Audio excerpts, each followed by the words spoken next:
sí se torna imperativo seguir analizándolo en virtud de que pareciera que nuestras legislaciones en general en Latinoamérica no han hecho eco del tratamiento muy acucioso que se ha hecho, reitero, desde la doctrina especializada. Y esto tiene que llamarnos la atención, puesto que la prisión preventiva es, según lo ha dicho con muchísima claridad Zaffaroni, por ejemplo, se trata de la pena más extendida en el continente, visualizándola como lo que realmente es. Es decir, la prisión preventiva, pese a ser una medida cautelar, en la práctica tiene tintes punitivos que son básicamente criterio injustificables.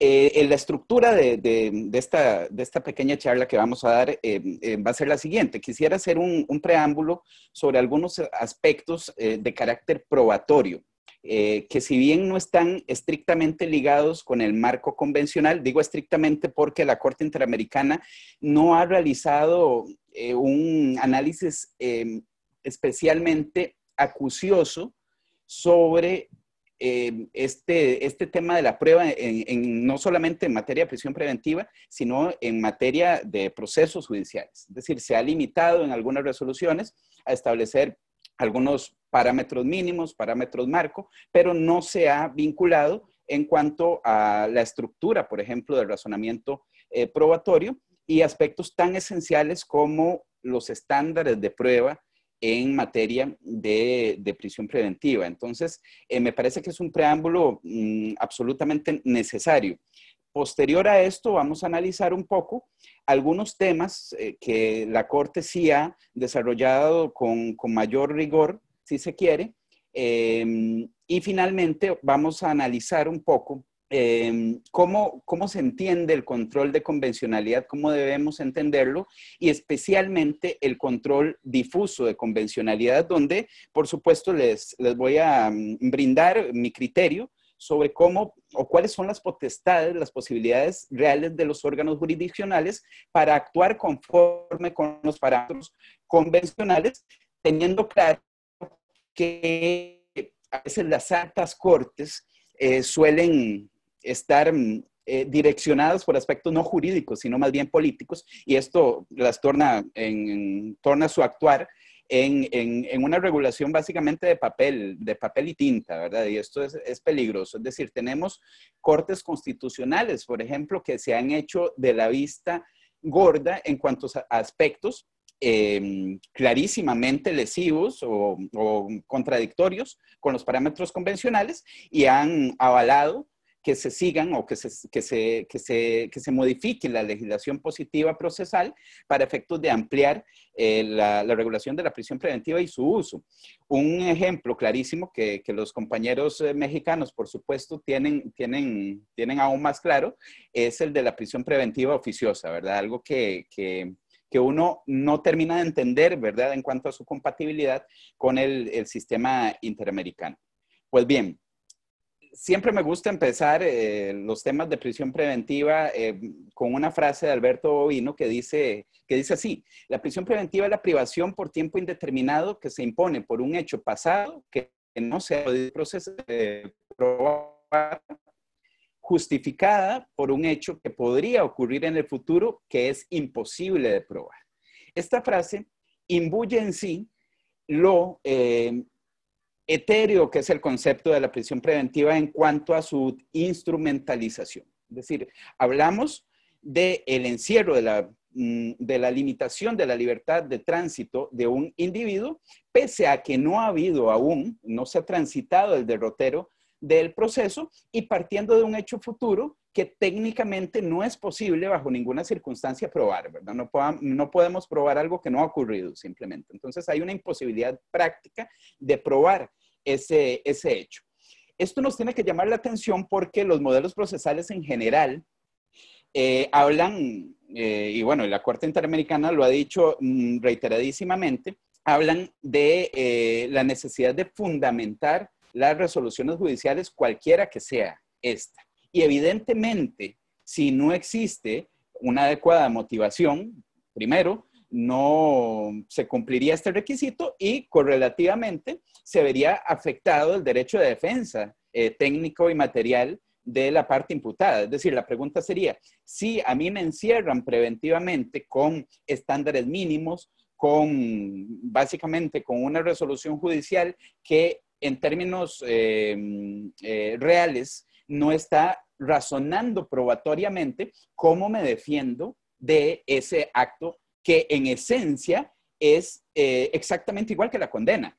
Yo siempre les digo a mis alumnos, bueno, a una persona imputada, encerrada preventivamente por este tipo de medidas cautelares, le da exactamente lo mismo que estar encerrado por luego del derrotero del proceso y por una condena judicial en firme, incluso con un agravante que es la indeterminación, la imposibilidad de una estructura rehabilitadora que es propia de la pena y no de la medida cautelar. Es decir, están en un limbo en cuanto al tratamiento que el sistema penitenciario les pueda dar a estos individuos es de una aplicación que en muchos casos viene a sustituir la pena. Es decir, en Costa Rica al menos no es raro que los reos preventivos cumplan una muy buena parte o la totalidad inclusive de la pena que se les podría imponer como medida cautelar. Entonces, aquí es donde cobra vida precisamente esta idea de Zaffaroni, esta mención de Zaffaroni, de que se trata de una pena extendida, una pena en sentido real.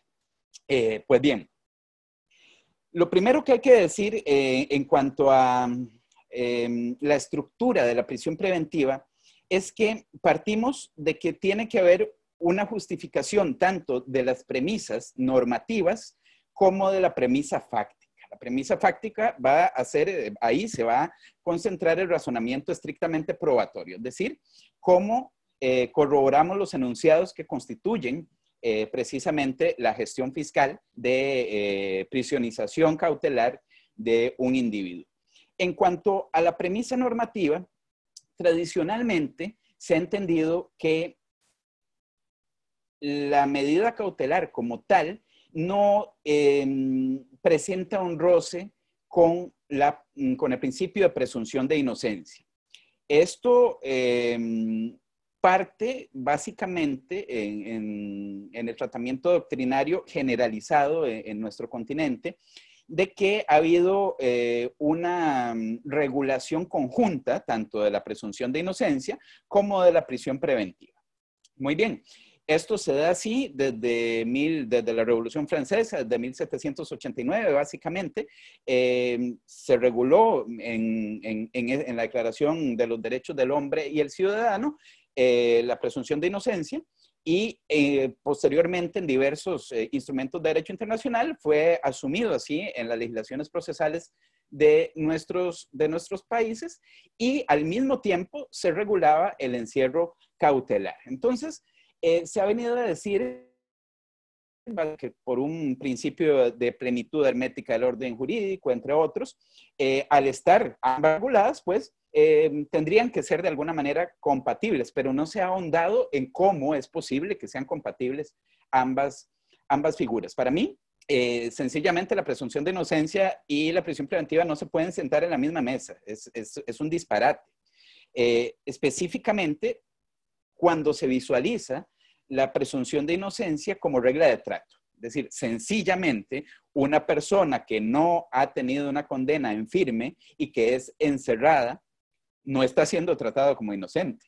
Si se quiere, y según algunos autores más bien, en la práctica se reporta alguna presunción de culpabilidad más bien, ¿verdad? Hay ciertos delitos que básicamente desde que salen en medios de prensa, desde que son asumidos por las entidades, los órganos represivos, pues se entiende ya la persona como culpable. Y esto es sumamente peligroso. El tema de la prisión preventiva oficiosa en México es un caso paradigmático porque, según lo que he podido ver y gracias a los colegas mexicanos que me han informado al respecto, pues simplemente en esta lista de delitos que no son excarcelables, se corrobora en un auto de vinculación a proceso básicamente dos elementos ligados con una de las premisas normativas de la prisión preventiva. La primera, que es el fumus comissi delicti, es decir, la probabilidad de que se haya cometido un hecho delictivo y además de que la persona imputada haya participado como autor o otra modalidad, como aquí tenemos una figura de partícipes que engloba cualquier otro grado de participación en dicho delito. Se corrobora ahí y se le da una calificación jurídica y a partir de esa calificación jurídica, si está en el listado de los delitos no excarcelables de prisión preventiva oficiosa, pues la persona va a descontar prisión preventiva. Y esto es algo extraordinariamente grave, porque además, según tengo también, según me han informado, se parte de un estándar probatorio bajísimo. Es decir, algo así como lo que ocurre en Costa Rica también, que es el llamado estándar de prueba prevaleciente. Es decir, nada más se necesita que haya cierta razonabilidad, si algún elemento probatorio que vincule a esa persona con el hecho. Entonces vean que un acto de tal impacto en la esfera de derechos de la persona es tomado con absoluta displicencia, básicamente bajo el rigor investigativo de esas primeras etapas, porque vean algo que quiero llamar la atención también. Les cuento cómo ocurre, cómo funciona en Costa Rica. Una vez que una persona es detenida en el país, el Ministerio Público tiene 24 horas para determinar qué hace con él. Es decir, si practica un citatorio para que se presente posteriormente y lo deja en libertad, o bien si formaliza una solicitud de prisión preventiva o bien de alguna otra medida cautelar. Luego de que es puesto a la orden del órgano jurisdiccional, el juez tiene 48 horas para resolver esta situación.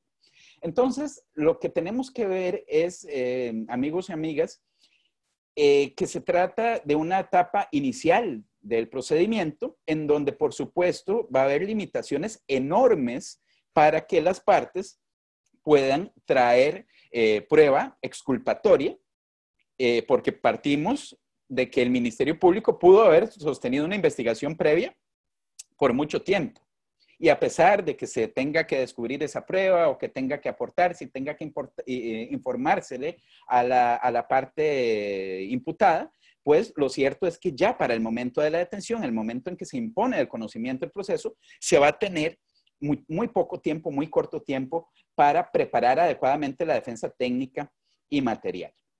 Adicionalmente, la audiencia de prisión preventiva tiene limitaciones, digamos, consustanciales que son de altísima relevancia. Les pongo un ejemplo. En un caso en donde se detenga a una persona por un delito de violación, de una agresión sexual. En estos supuestos no es para nada extraño de que solamente exista la narración de la persona víctima del delito.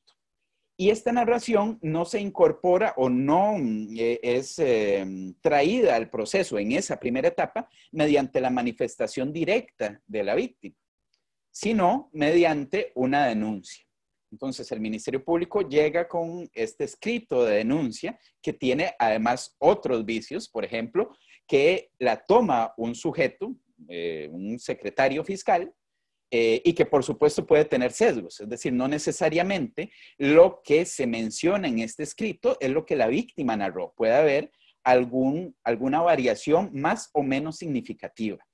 Y por supuesto que por pertenecer a una agencia represiva no sería nada extraño también que tenga vicios en torno a encajar de manera más clara a criterio de esa persona, suponiendo que no haya, digamos, una mala intención, simplemente dar visos de claridad en la denuncia, pero esto puede variar sustancialmente los hechos que se van a conocer ya para esa audiencia de medidas cautelares. Y en muchísimos casos no hay mayor prueba. Tal vez hay otra declaración testimonial que se incorpora mediante una entrevista a testigo también, y esto impide que la defensa pueda, por ejemplo, cuestionarlo bajo las reglas de contradicción tan necesarias para ejercer el derecho de defensa. Entonces, vean la dificultad que tiene una persona imputada por un delito de ese tipo a la hora de contrariar el enunciado normativo constitutivo del fumus comissi delicti, es decir, que participó en el hecho y que, que el hecho se dio y que esta persona ha participado en el hecho. Esto dejando al margen de que, por supuesto, hay un roce evidente con el principio de presunción de inocencia. No nos vamos a ocupar de las posibles soluciones que podrían darse o que se han dado desde la doctrina en cuanto a la regulación armónica del principio de presunción de inocencia y alguna detención cautelar, ¿verdad? Esto va desde de las líneas abolicionistas que hacen ver que la prisión preventiva es un instituto incongruente con este principio y que debe desaparecer en su totalidad, hasta la posición cautelar que parece ser la que impera en el continente, que es, bueno, vamos a sostener, va a ser posible la prisión preventiva siempre que se pueda corroborar el fumus comissi delicti y además un elemento adicional, que es el periculum libertatis. ¿De qué se trata el periculum libertatis como premisa normativa? Bueno, de que exista algún riesgo de que esa persona se mantenga en libertad durante el proceso.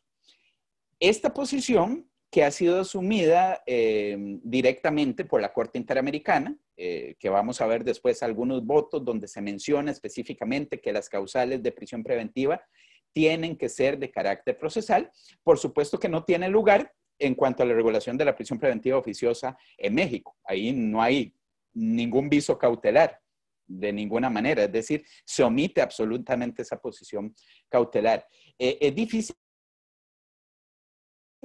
incluso tratar de encajar técnicamente cómo se lee una prisión preventiva de ese tipo si no es como un adelantamiento de condena. Es lo único que yo podría observar allí y vamos a ver en cuanto a la construcción de la premisa fáctica de la prisión preventiva, cómo esto queda mucho más claro. Entonces, para hacer una especie de sinopsis de esta primera parte, vamos a tener que la premisa normativa de la prisión preventiva bajo la lectura de la Corte Interamericana la constituye el fumus comissi delicti, el periculum libertatis y como un tercer elemento, la compatibilidad de la medida con el principio de proporcionalidad o también, como se le suele llamar en alguna línea de doctrina, que me parece más ajustado incluso, es la indispensabilidad de la medida. Muy bien, esto es la premisa normativa. Le reitero ya desde este momento que la Corte Interamericana rechaza cualquier causal que integre el periculum libertatis que no sea de carácter procesal. Y las causales tradicionales que se observan desde esta línea cautelar van a ser el riesgo de fuga o el peligro de obstaculización o de desaparición de elementos de prueba. Esas son básicamente las dos causales. Sabemos que en nuestras legislaciones se incorporan una pluralidad de causales que no son para nada procesales, sino de carácter eminentemente punitivo. Y ahora vamos a ver algunas de las que se regulan en Costa Rica para ejemplificarles. Muy bien. Ahora, el problema enorme se da a nivel probatorio. Es decir, ¿qué hacemos los jueces cuando se nos presenta este caso? Un caso de una medida cautelar de este tipo. ¿Cómo probamos el fumus comissi delicti? ¿Cuál es el estándar para probar el fumus comissi delicti? ¿Y cómo probamos y cuál es el estándar necesario para probar el periculum libertatis? Esto es extraordinariamente complejo, amigos y amigas. Lo que pasa es que parece que hay cierto automatismo en la manera en cómo operan nuestras agencias estatales de represión y la administración de justicia. Incluso en Costa Rica hay un dicho que se escucha cuando uno empieza en el Poder Judicial y que dice que es el principio, se le denomina el principio de conservación del puesto. Esto quiere decir que si usted como funcionario judicial, como juez, quiere mantener su puesto, quiere que no lo despidan, mejor encierre. Si tiene un caso complejo, mejor prisión preventiva porque después las agencias de investigación disciplinarias pueden caer sobre usted. Vean lo peligroso. Y esto es algo que a cualquier funcionario judicial que le pregunten en Costa Rica, les va a poder contar que cuando ingresamos nos dicen eso, ¿verdad? Entonces ya podrán ver ustedes el problema hacia la objetividad e imparcialidad del juzgador cuando ya tenemos la amenaza implícita de una causa disciplinaria si no ordenamos prisión.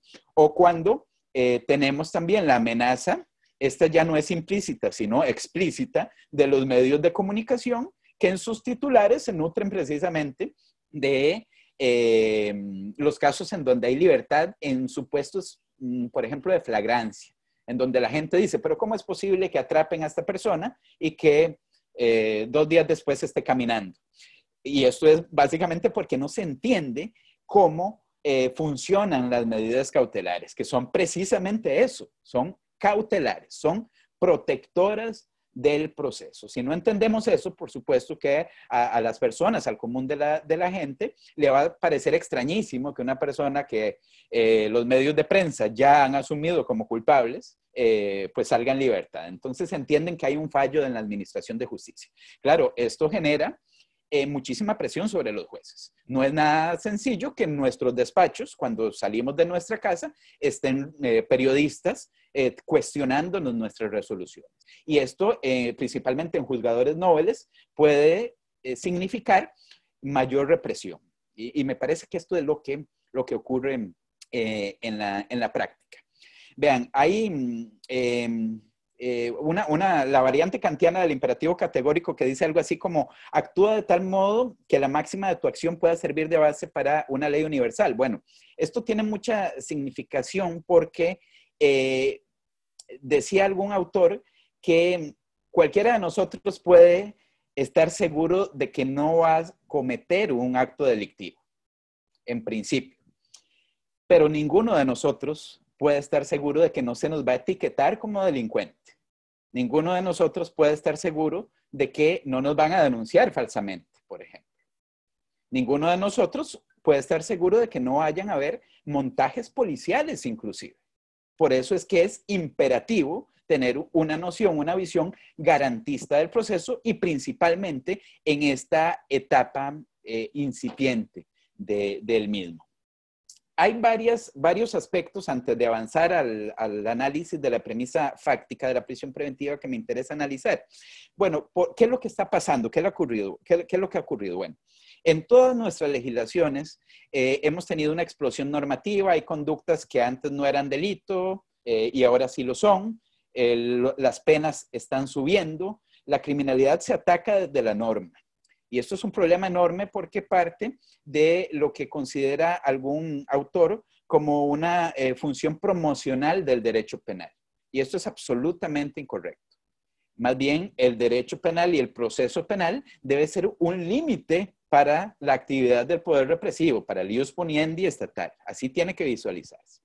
De manera tal que, consustancial a la explosión normativa, tenemos además un adelantamiento de la respuesta penal mediante figuras, por ejemplo, de tentativa, mediante delitos de peligro abstracto, y además desde la trinchera procesal hay una enorme flexibilización de garantías, ya en la práctica. Es decir, una visión del garantismo como una ofensa, como algo que se confronta a las víctimas, y no solo a las víctimas concretas, sino a la visión de víctima de forma abstracta. Es decir, toda la ciudadanía con ese concepto nos visualizamos como una potencial víctima frente a este abstracto también del delincuente, de este ser que parece que no encaja, ¿verdad? Es una visión muy propia del derecho penal del enemigo. Y en la oposición, por supuesto, quien va a salir ante la opinión pública derrotado es el delincuente. Entonces, todo lo que evite atrapar, juzgar, culpar, causar dolor, va a ser visto como algo negativo. Hay varios, desde la doctrina también especializada y no especializada, es decir, desde la filosofía, por ejemplo, se han construido algunos conceptos que me parece que es interesante que los analicemos y que nutren toda esta perspectiva de eficientismo penal, ¿verdad?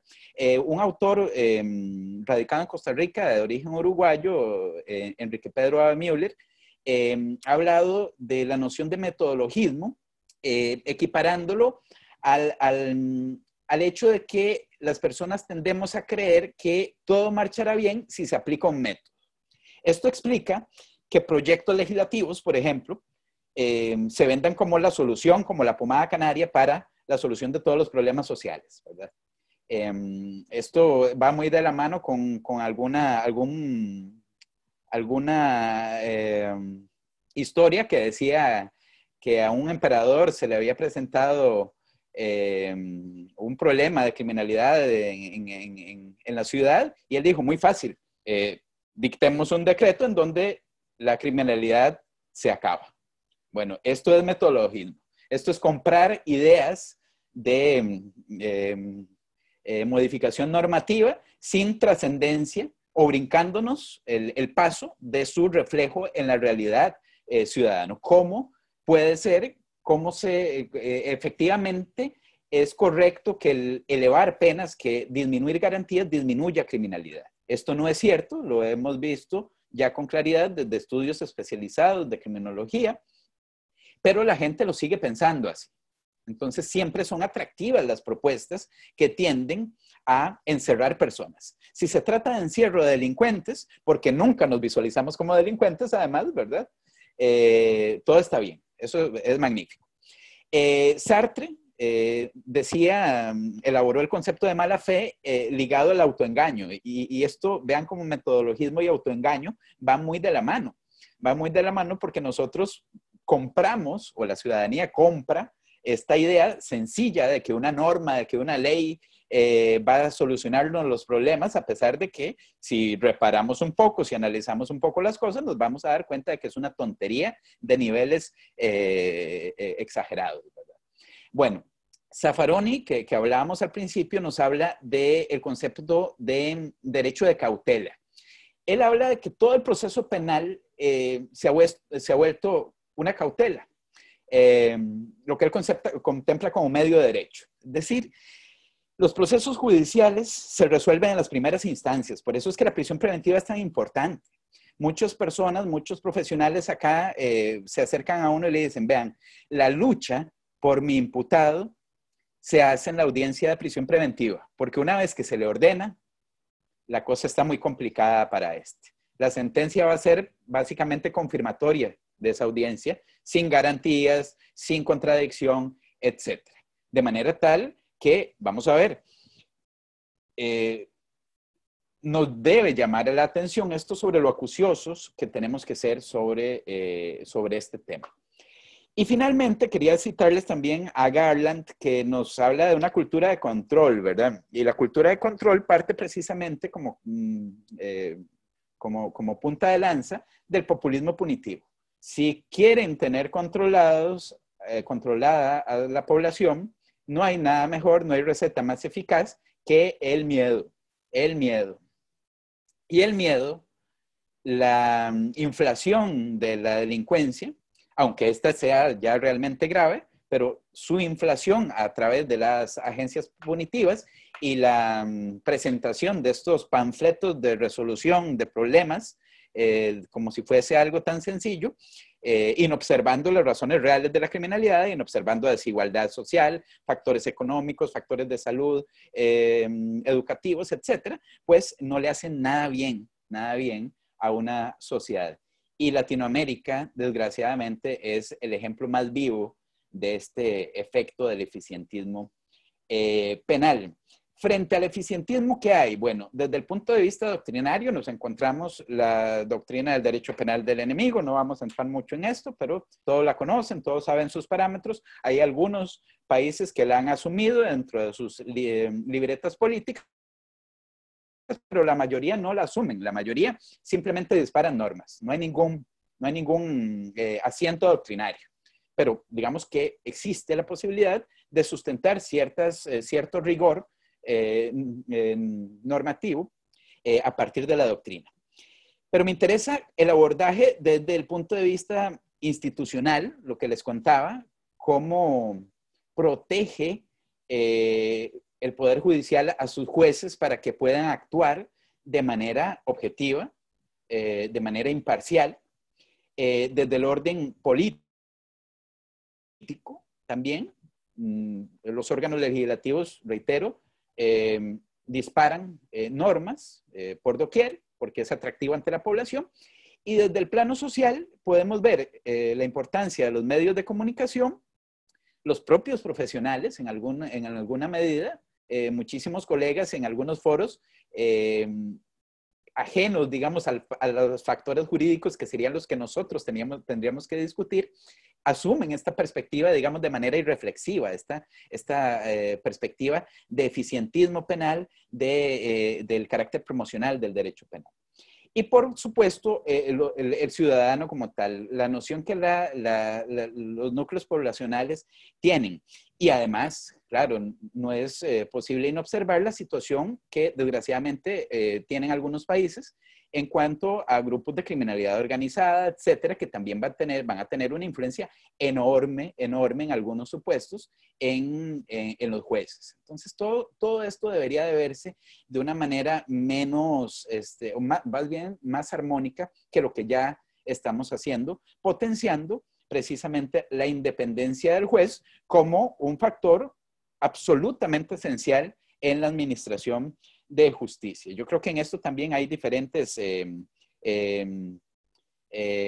criterios de la Corte Interamericana que han nutrido esta posición, la necesidad de fortalecer la independencia judicial. Sin independencia judicial, amigos y amigos, no tenemos nada. No importa que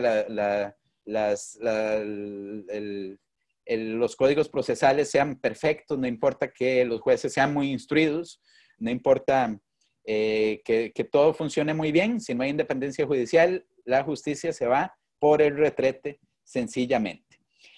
Muy bien, antes de pasar ya a la aplicación del control de convencionalidad en materia de prisión preventiva, quería ahora sí abordar el tema de la justificación de la premisa fáctica, que ya se las había anunciado antes y me fui por las ramas y por fin ya aterrizamos otra vez allí. Vean, el tema, como lo dijimos al inicio, es cómo probamos. ¿Qué tenemos que hacer los jueces? ¿Qué tienen que hacer los abogados para rebatir las premisas fácticas del Ministerio Público contra la persona imputada? Bueno, el primer elemento, fumus comissi delicti, que se haya cometido un hecho delictivo y que la persona haya participado allí.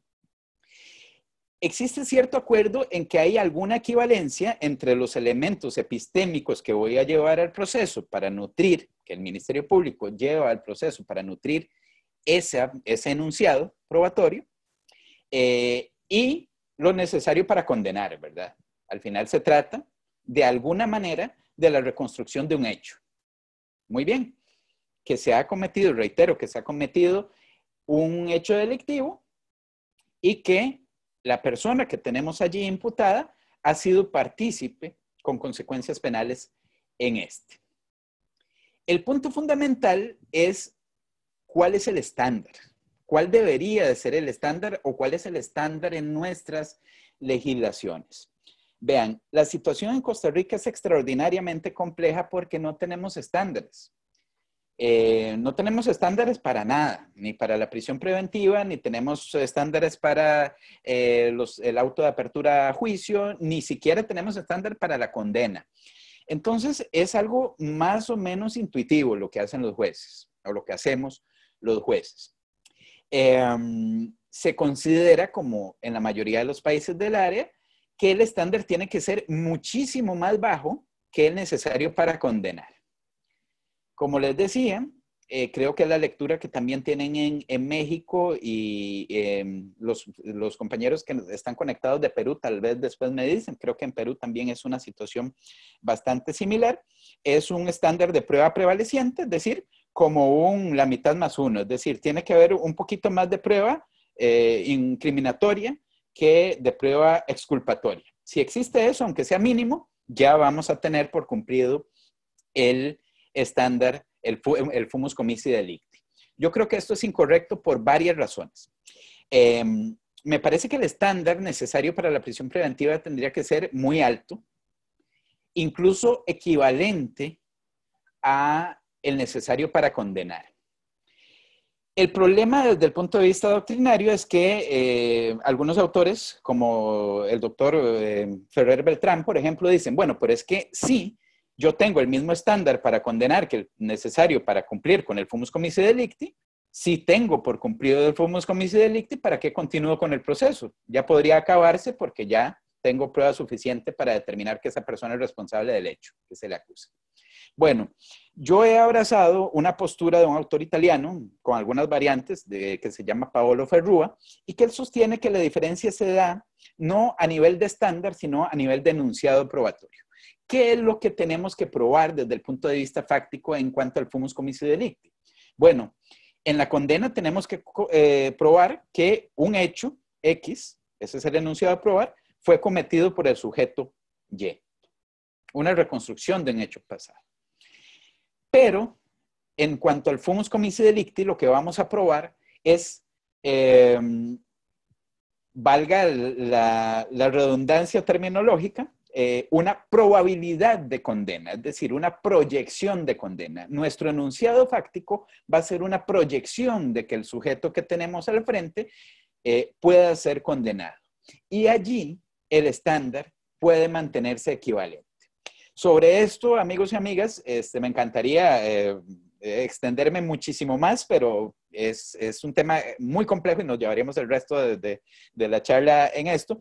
Pero existe alguna literatura, incluso alguna publicación de mi autoría, que con gusto ahí les puedo facilitar los datos para que...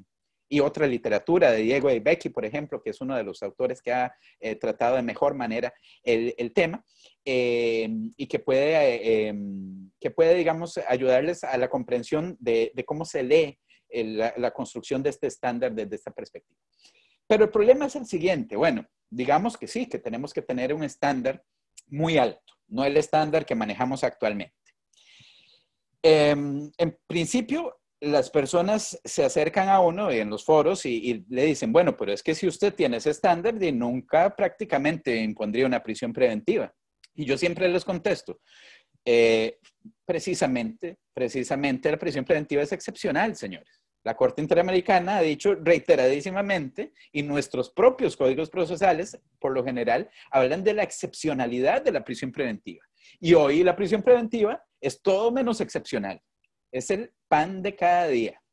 El hacinamiento carcelario está íntimamente ligado a reos sin condena. Entonces, ¿de qué hablamos? Bueno, de un estándar que cumpla con el criterio de excepcionalidad. Fantástico, de eso se trata. No hablemos acá de las consecuencias, de las posibles consecuencias que me parecen infundadas también, en términos generales, porque siempre se acercan algunas personas y le dicen, bueno, pero...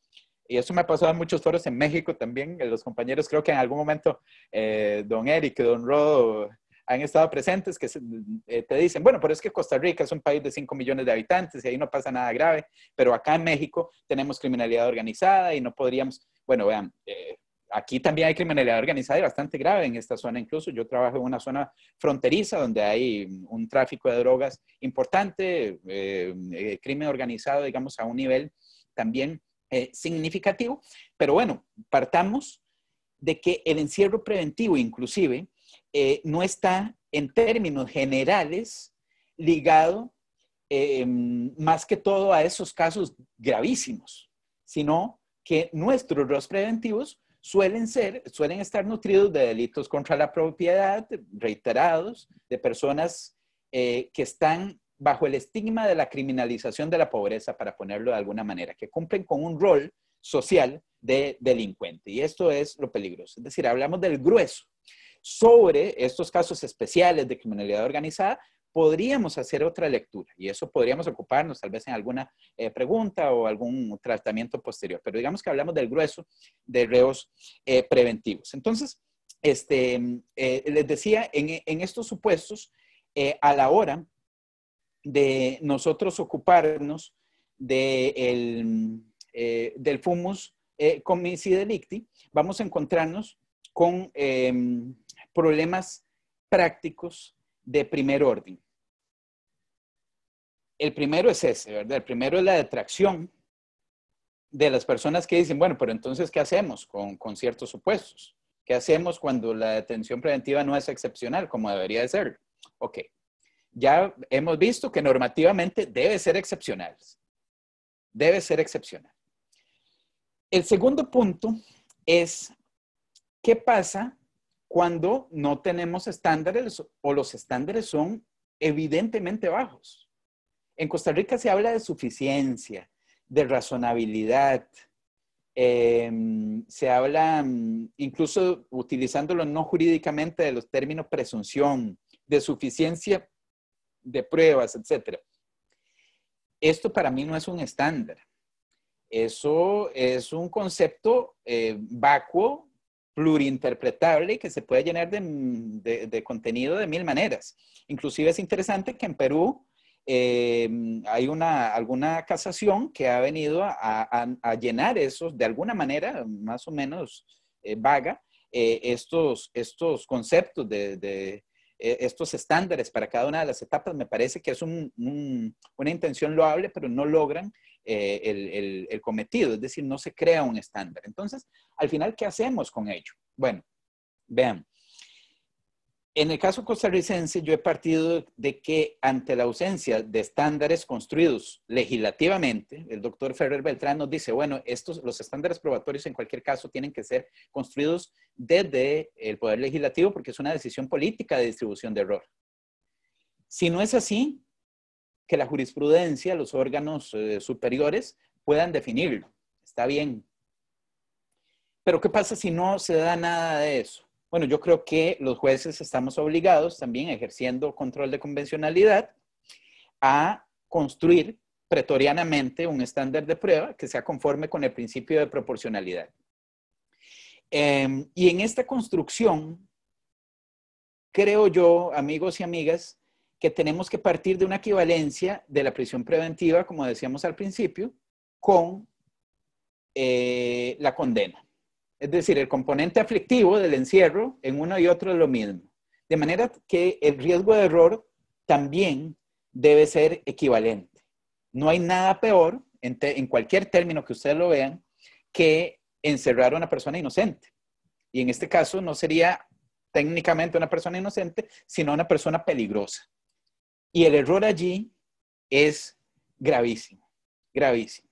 Y estoy seguro que en materia de prisionización cautelar ocurre muchísimo. Entonces, vean, sin entrar mucho en el tema, nada más para polemizar un poco este aspecto y para ponerlo en el tapete, me parece a mí que un estándar de prueba equivalente al estándar necesario para la condena tendría que partir de la corroboración, al menos de la hipótesis que plantea el Ministerio Público, en primer lugar, y como segundo punto, de la inexistencia de hipótesis alternativas exculpatorias, sean anunciadas por la defensa o no. Es decir, también que sean susceptibles de ser vistas de manera oficiosa por el órgano jurisdiccional. Solamente en ese caso podríamos tener por cumplido el estándar necesario para el fumus comici delicti. Partimos de una lectura del principio de proporcionalidad tradicional, como el que establece Robert Alexi, que es por todos conocido, de manera tal que noten, digamos, la equivalencia con la proposición o con el enunciado fáctico necesario para la condena, pero la distinción entre uno y otro. Y eso nos permitiría mantener un mismo estándar. A pesar de lo que se ha dicho, este estándar o la premisa fáctica del fumus comici delicti es quizá la menos polémica, salvo en México, que podemos observar que ahí en los casos de prisión preventiva oficiosa es trascendental porque es todo lo que hay. Es decir, lo único que tenemos que ocuparnos en casos de prisión preventiva oficiosa es del fumus comici delicti. Porque una vez que cumplimos el estándar del fumus comici delicti, automáticamente hay prisión en ese tipo de delitos. Muy bien. Entonces, ahí cobra absoluta relevancia. Pero en los distintos, en los otros sistemas donde, o en el propio caso mexicano, en los delitos que no son de ese catálogo, vamos a tener un siguiente paso que es con respecto a la premisa fáctica del periculum libertatis. Aquí, ¿cuál es el problema? Bueno, muy grosso modo, el tema es que estamos ante una probabilidad de segundo orden, una probabilidad doble. ¿Qué es lo que se tiene que corroborar para establecer un riesgo de fuga? Bueno, básicamente que hay un elemento base, es decir, que la persona, en el caso de la fuga, por ejemplo, va en libertad a abstraerse del proceso, se va a fugar, se va a ir del país, se va a ocultar. Y dos, que en caso de hacer eso, efectivamente va a tener éxito, es decir, que no va a poder ser encontrado, que va a dar al traste con el proceso. Hablamos de un elemento base y una secuela. A nivel probatorio, la doctrina nos dice, bueno, vean, un hecho futuro no se puede probar porque no existe. Es una proyección. Entonces, si no podemos probar el periculum libertatis, ¿cómo fundamentamos? ¿Cómo estamos leyendo la prisión preventiva en este aspecto? Porque recuerden que si no fundamentamos, esto es un elemento integrante del debido proceso y que tiene tutela no solamente por nuestros ordenamientos, desde el punto de vista legal y convencional, legal y constitucional, sino también convencional, por medio de la Convención Americana de Derechos Humanos y en general el plexo interamericano de tutela, es decir, la fundamentación o la motivación de las resoluciones es un elemento esencial para ejercer el derecho a defensa, entre otras cosas. Entonces, bueno, ¿qué hacemos? ¿Qué es lo que estamos haciendo con el con el periculum libertatis? ¿Cómo tengo yo probado que alguien se va a fugar? Ah, bueno, es que las legislaciones tienen algunos indicios tipo que se le llaman. Estos indicios tipo dicen, bueno, por ejemplo, el arraigo familiar, el arraigo laboral y el arraigo domiciliar. Entonces, nos resuelve el problema. No nos resuelve el problema para nada, compañeros y compañeras.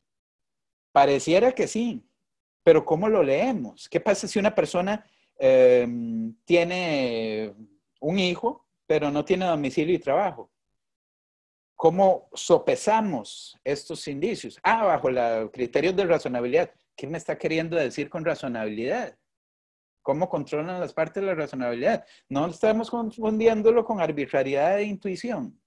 Pero en el mejor de los casos, para la pretensión del Ministerio Público, digamos que es una persona que no tiene ningún tipo de arraigo.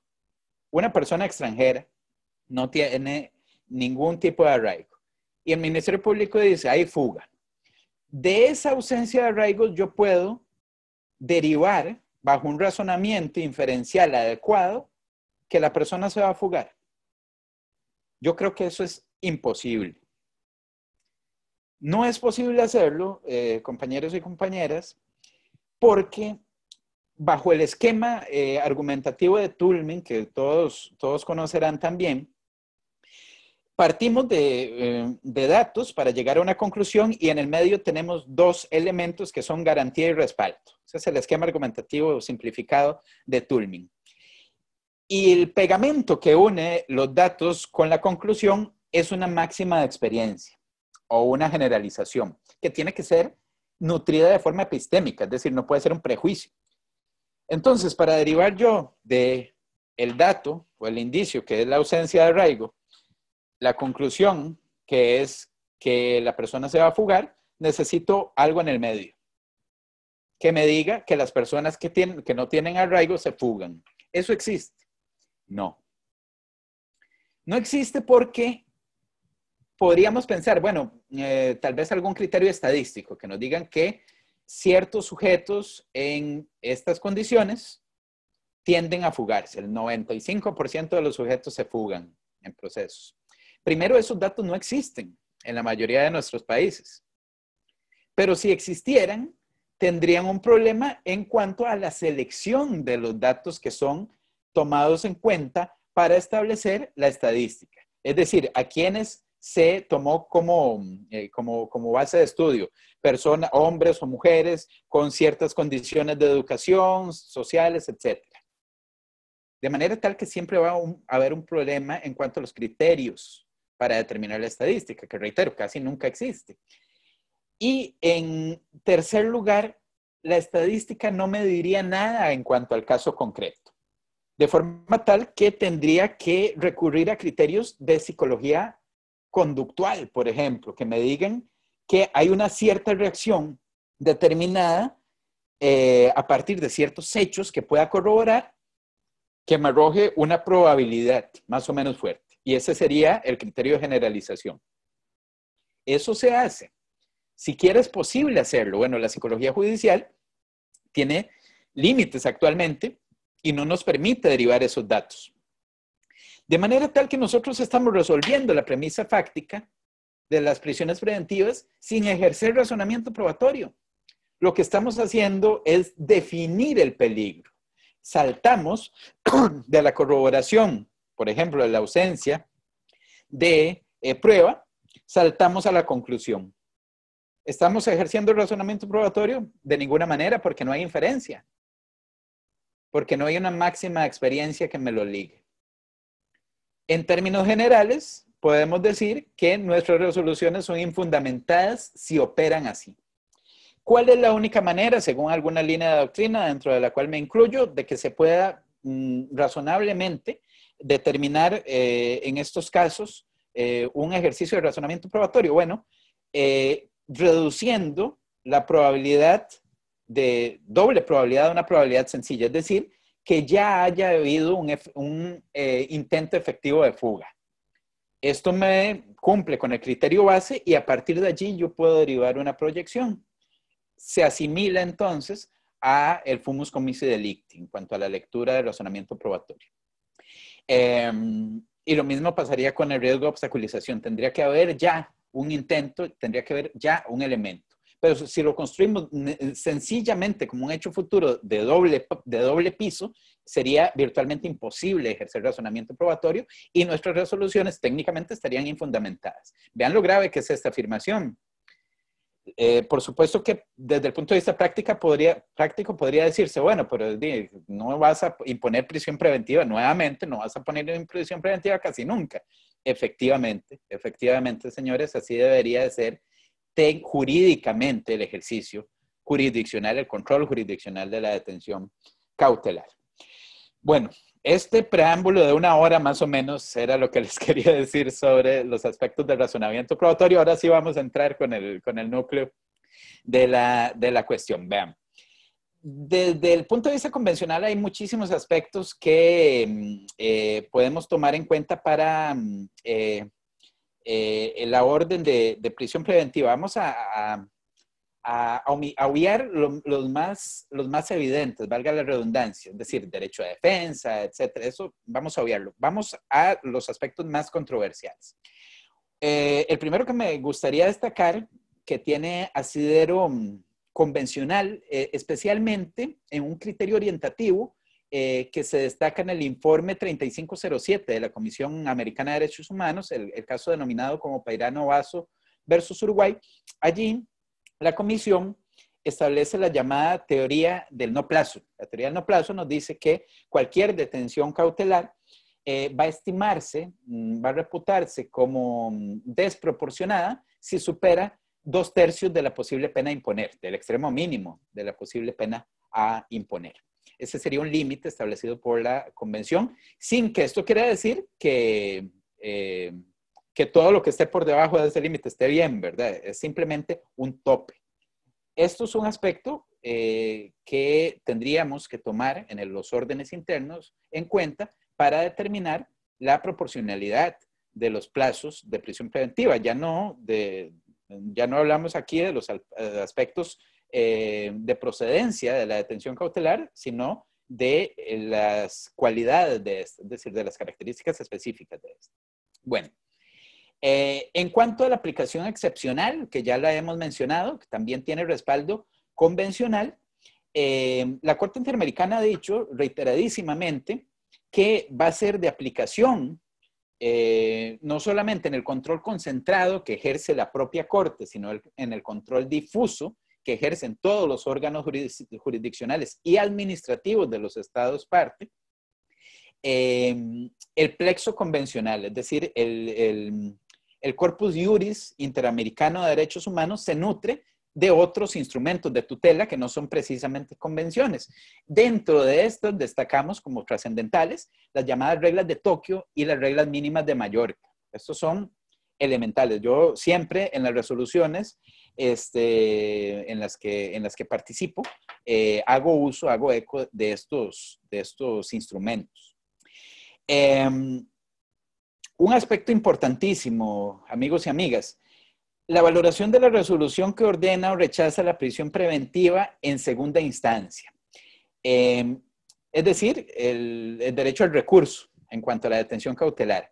Esto está regulado de manera más o menos disonante en nuestros países y presenta un problema con respecto a algo que también es un problema en términos generales en los juicios, y es una concepción persuasiva de la inmediación. De manera tal que los jueces de alzada suelen considerar que la participación del juez de instancia tiene mayor peso por haber tenido ahí de frente en un primer momento todos los elementos, a pesar de que es muy excepcional de que se reciba prueba testimonial, al menos en Costa Rica, para las audiencias de medidas cautelares. Esta visión persuasiva ha sido desacreditada por la doctrina especializada en atención a que, en resumen, pues no hay nada que el juez pueda intuir a partir del contacto directo con la prueba, digamos, en una audiencia previa.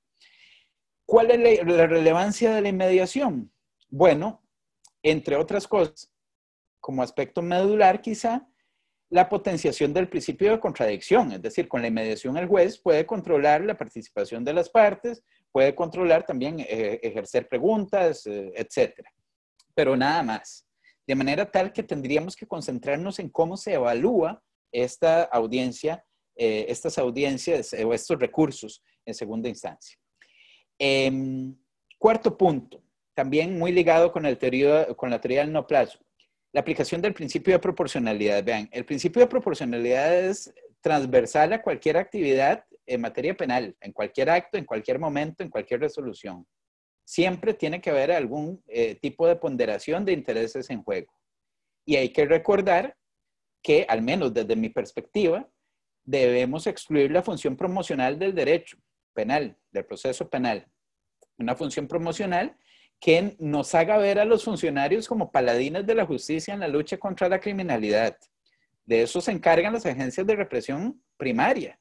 Y de eso se encargan otras agencias que no son de represión, educación, etc. Pero el proceso penal no está para eso. El proceso penal, como alguno de los efectos de la pena, pues sí tiene, digamos, vertientes de prevención especial y prevención general que afectan al sujeto, pero en términos generales, el proceso penal como tal, como su estructura dentro de un estado de derecho, está regulado como un órgano, como un sistema de contención del poder represivo. Esto es una visión que tendría que variarnos un poco a los juristas. Otro tema importante, esto es lo que se conoce como la aplicación del principio de influencia recíproca en la valoración de medidas cautelares de carácter personal.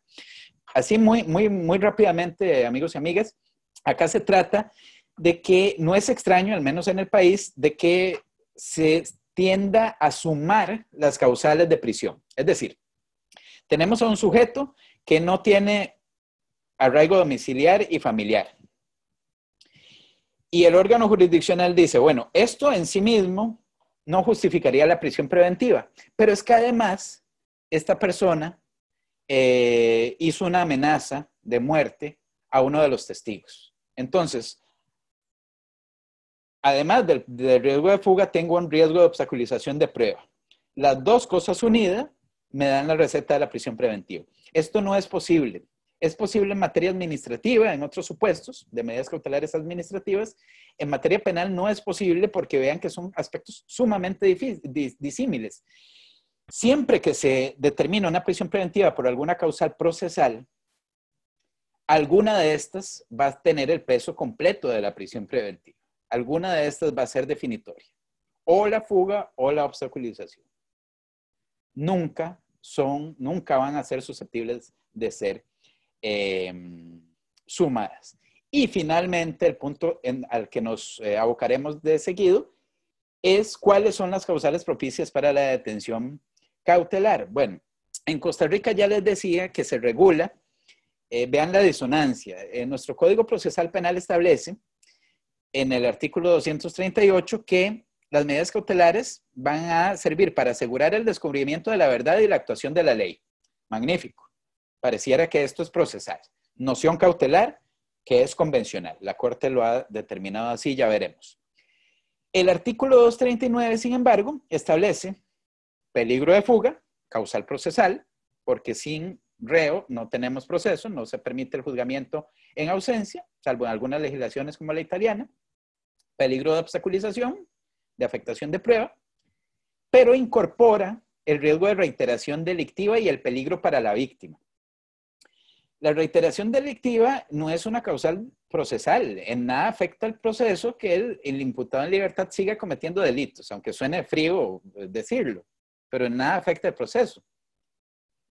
Y la afectación de la víctima tampoco, salvo que ésta sea testigo, en cuyo caso estaríamos ante la causal procesal de riesgo de obstaculización. Pero autónomamente el peligro para la víctima es una causal de carácter punitivo. ¿Por qué es de carácter punitivo? Porque lo que persigue es un fin preventivo que es propio de la pena. Y la pena necesariamente tiene que tener un proceso previo con las garantías de un juicio. Y tiene que estar en firme. Muy bien. Pero además, mediante una reforma que fue una barbaridad en nuestro país, se incorpora el artículo 239 bis. Siempre que hay artículos bis o ter, hay algo mal, ¿verdad? Esta inflación de los códigos procesales nunca es buena. Pues el artículo 239 bis dice, aumenta las causales a flagrancia cuando se afecte vida, propiedad, con violencia o fuerza, delitos sexuales o ley de psicotrópicos. Además incorpora el peligro de reiteración delictiva presunto, que es en general que se cometa el riesgo de que se pueda cometer algún delito, como una proyección también de riesgo futuro, la reincidencia y la delincuencia organizada. Vean que estas todas son causales de carácter punitivo. ¿Qué es lo que nos ha dicho la Corte sobre, o qué nos dice el sistema interamericano sobre estas causales para la prisión preventiva? Bueno, vean que el artículo 7, inciso 5 de la Convención establece en su parte infine la libertad del imputado. Dice, su libertad podrá estar condicionada a garantías que aseguren su comparecencia en el juicio. Es decir, este artículo establece el carácter cautelar de la medida o de la privación. Muy bien. Y a partir de allí, la Corte lee de manera adecuada esta noción cautelar, determinando la improcedencia de cualquier elemento con rasgos de pena. Por ejemplo, les voy a hacer alguna mención breve de los instrumentos más importantes que a mi criterio se han dado sobre este tema. El informe 3507, que ya les decía, el caso Peirano Vaso versus Uruguay de la Comisión, en su acápite 81 dice, la Convención prevé como únicos fundamentos legítimos de la prisión preventiva los peligros de que el imputado intente eludir el accionar de la justicia, de que intente obstaculizar la investigación judicial. En fin, en ese acápite dice, este principio impide aplicar una consecuencia de carácter sancionador a personas que aún no han sido declaradas culpables en el marco de una investigación penal. Posteriormente, la Corte, en el caso López Álvarez versus Honduras, en el acápite 69, señala, dice el artículo 7.3 de la Convención, se desprende la obligación estatal de no restringir la libertad del detenido más allá de los límites estrictamente necesarios para asegurar que aquel no impedirá el desarrollo eficiente de la investigación ni eludirá la acción de la justicia. Y dice después, la prisión preventiva es una medida cautelar y no punitiva. Bueno, esto se repite en los casos Palamara Iribarne versus Chile, en el acápite, para que lo anoten si gustan, o después les paso una pequeña presentación que tengo sobre el tema, acápite 198, en el caso Cervellón García versus Honduras, acápite 90, en el caso Suárez Rosero versus Ecuador, y también en algunos otros, en otros instrumentos, por ejemplo, la Comisión Interamericana en el documento que fue aprobado en el 131 periodo ordinario de sesiones del 14 de marzo de 2008, determinó los principios y buenas prácticas sobre la protección de las personas privadas de libertad de las Américas. Allí también habla de que la prisión preventiva es una medida cautelar no punitiva. En el informe que se presentó también por la Comisión en el periodo 146, el 1 de noviembre de 2012, que se denomina uso abusivo de la prisión preventiva en las Américas, dice, solo puede funcionar la prisión como una medida cautelar tendiente a prevenir la obstaculización de la justicia y a preservar la integridad de la prueba, estando vedada su utilización como pena anticipada. Entonces, vean que ha habido un desarrollo enorme. El último la última de las resoluciones que recuerdo ahora mismo es el caso Milagro Sala versus Argentina, que precisamente trataba sobre una detención cautelar, y la sala reitera el tema del carácter cautelar y no punitivo de la detención de la prisión preventiva. De manera tal que podemos tener claro que el marco convencional es uniforme en cuanto a asumir la concepción cautelar. Ahora, vean. Siendo que parece claro que a todos los países que han ratificado la convención les deben ajustar sus legislaciones a estos parámetros derivados de la Corte, que ha ejercido control concentrado de la convención, control concentrado de convencionalidad, y no nos vamos a meter acá sobre temas relacionados con el orden digamos, obligatorio de resoluciones de la Corte que en casos contenciosos en donde no haya participado el país, porque me parece que en términos generales hay acuerdo en doctrina en que sí son vinculantes. Pero pareciendo claro entonces que tendríamos que ajustar nuestras legislaciones, el tema es que no se han ajustado. El tema es que de alguna manera, por razones posiblemente políticas, al menos en Costa Rica, se sigue inflando los esquemas procesales para meter causales de todo tipo. Entonces, a pesar de que son abiertamente inconvencionales. Bueno, el tema entonces trasciende a el control difuso de convencionalidad. Vean, el tema del control de convencionalidad no es un tema nuevo, es un tema, siempre ha habido una obligatoriedad de los estados de aplicar las normas de instrumentos internacionales en sus ordenamientos internos. Pero de alguna manera se visibilizó en cuanto a sus alcances a partir de que la Corte Interamericana lo asume el término, control de convencionalidad y control difuso de convencionalidad. La primera vez que tengo noticia de que se utiliza el término control de convencionalidad por la Corte se da en un voto razonado del doctor Sergio García Ramírez en el caso Mirna Mac-Chan versus Guatemala del año 2003. Vean que ya tiene rato. Después se vuelve a utilizar en TV versus Ecuador de 2004, López Álvarez versus Honduras de 2006 y Vargas Areco versus Paraguay de 2006 también. Pero es hasta el caso Almonacid Arellano versus Chile, que es un caso muy conocido del año 2006 también, que la Corte Interamericana determina el núcleo del control de convencionalidad en su acápite 123 de esta resolución y dice, cuando un Estado ha ratificado un tratado internacional como la Convención Americana, sus jueces como parte del aparato del Estado también están sometidos a ella, lo que los obliga a velar porque los efectos de las disposiciones de la Convención no se vean mermadas por la aplicación de leyes contrarias a su objeto y fin y que desde un inicio carecen de efectos jurídicos. En otras palabras, el Poder Judicial debe ejercer una especie de control de convencionalidad entre las normas jurídicas internas que aplican en los casos concretos y la Convención Americana sobre Derechos Humanos. Es decir, no inventaron el agua tibia, pero al decirlo, todas las personas, todos los juristas, volvimos la mirada hacia algo que teníamos que hacer desde siempre. En Trabajadores Cesados del Congreso versus Perú, del año 2006, también la Corte, de alguna manera, extiende el concepto del control de convencionalidad al control difuso y señala lo siguiente en el capítulo 128. Dice, cuando un Estado ha ratificado un tratado internacional como la Convención Americana, sus jueces también están sometidos a ella, lo que les obliga a velar porque el efecto útil de la Convención no sea mermado o anulado por la aplicación de leyes contrarias a sus disposiciones, objeto y fin. Y dice, los órganos del Poder Judicial deben ejercer no solo un control de constitucionalidad, sino también de convencionalidad ex oficio entre las normas internas y la Convención Americana. En el mismo sentido, en el caso Hellman versus Uruguay, que también es muy conocido del año 2013, en el apartado 72 se menciona esta situación. La discusión se ha dado en cuanto a cómo converge el control difuso de convencionalidad que ejercen los jueces directamente con respecto a los modelos de control de constitucionalidad de nuestros estados. De manera tal que si existe un control difuso de constitucionalidad de los jueces, en términos generales, estos jueces van a poder aplicar el control de convencionalidad con mayor rigor, incluso desaplicando normas inconvencionales. Pero se ha dicho que si el control de constitucionalidad es concentrado en algún órgano, será este órgano el que va a venir a asumir el control difuso de convencionalidad.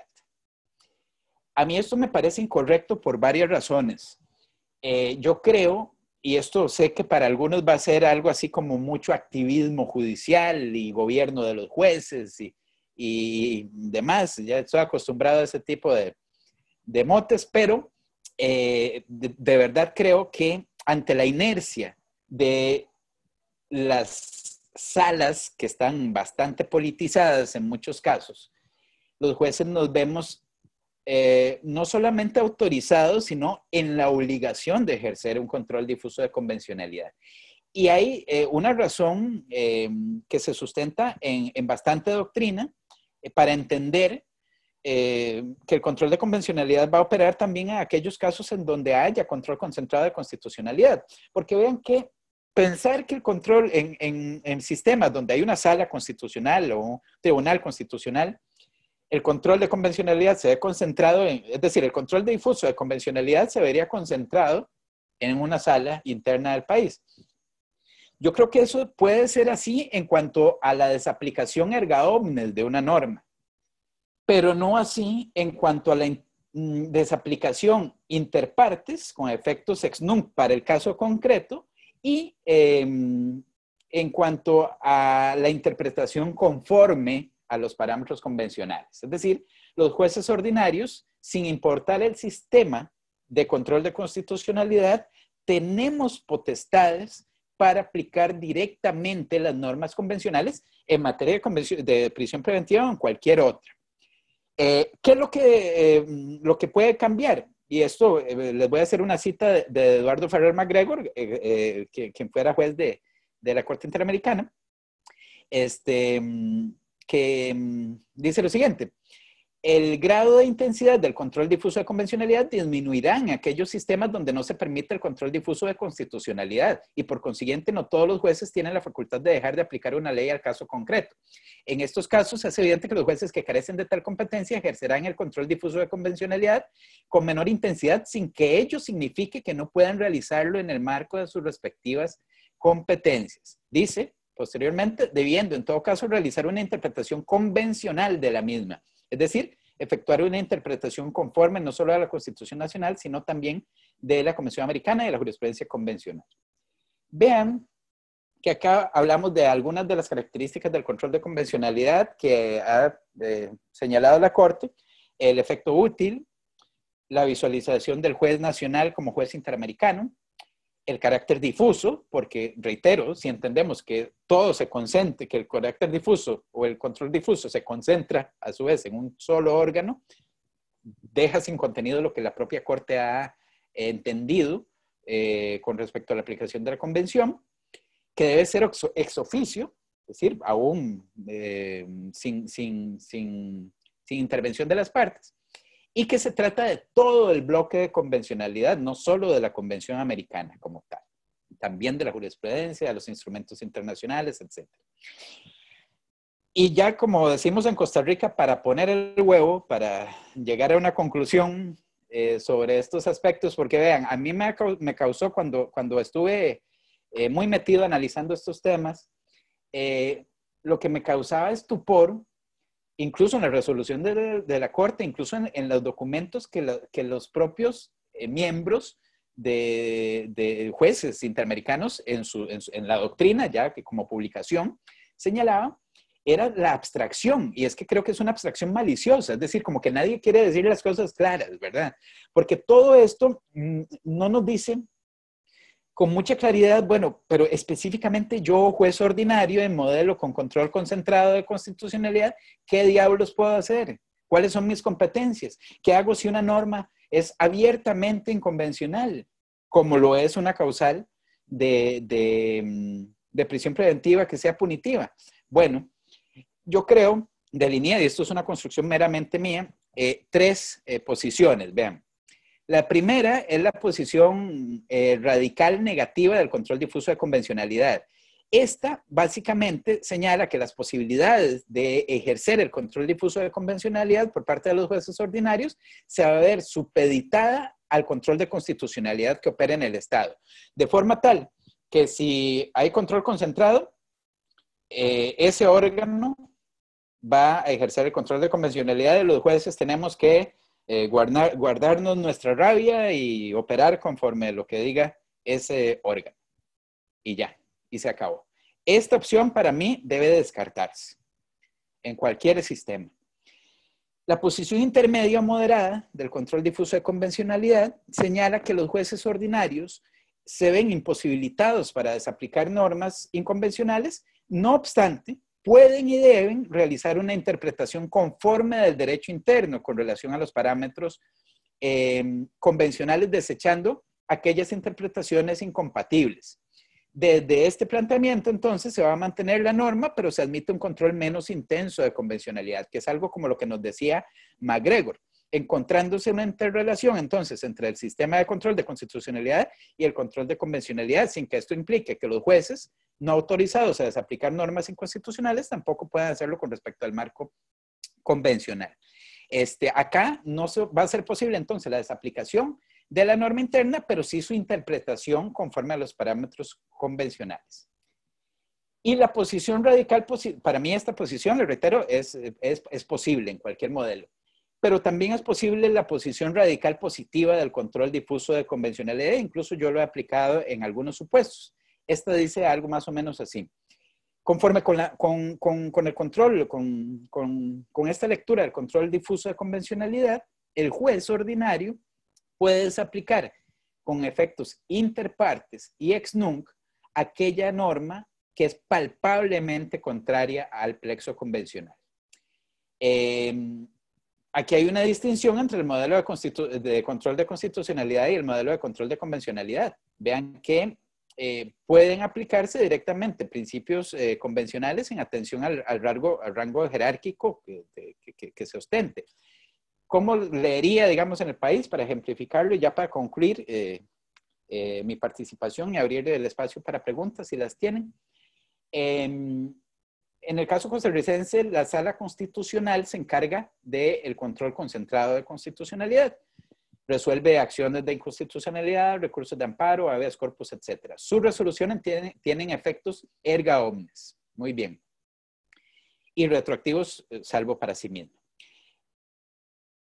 Aún en este supuesto, en el caso costarricense, a mí me parece que siendo el control de convencionalidad un orden diverso que ejerce concentradamente la Corte y que se extiende a todos los órganos judiciales y administrativos internos conforme al rango de sus competencias, yo puedo, en el caso de las causales de prisión preventiva, o bien realizar una interpretación conforme. ¿Cómo sería esta interpretación conforme? Bueno, piensen en la causal de crimen organizado, de carácter punitivo.